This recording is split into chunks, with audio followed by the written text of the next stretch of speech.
Venerdì a Naro la marcia dei 200 passi tra le abitazioni di Delia Zarnescu e Maria Rus. L'intervento e l'appello del sindaco Maria Grazia Brandara.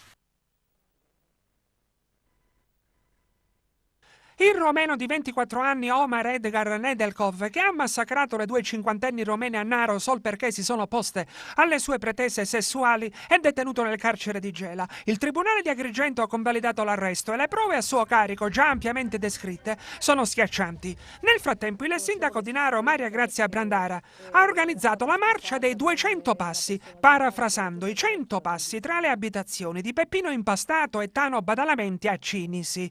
Nel caso di Naro i 200 passi sono la distanza tra le abitazioni delle due sventurate, Delia Zarnescu e Maria Rus, tra via Leonardo da Vinci e Vicola Venia.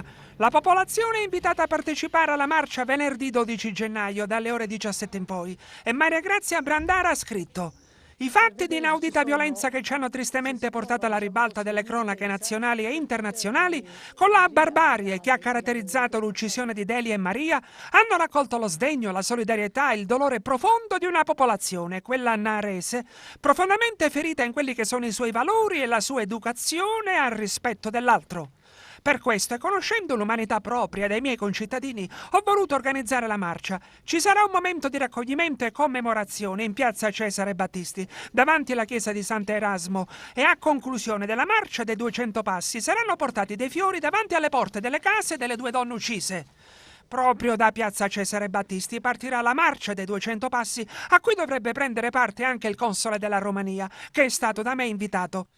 Per questo, per testimoniare ancora come abbiamo da subito fatto il nostro impegno collettivo contro la violenza, invito cittadini, associazioni e tantissimi che hanno vissuto come lutto personale la morte di Delia e Maria a partecipare alla manifestazione che sarà un tributo silenzioso e commosso verso due donne che mai avremmo voluto rappresentassero in questo modo l'affermazione della loro libertà di opporsi ad una prevaricazione e una violazione della propria volontà.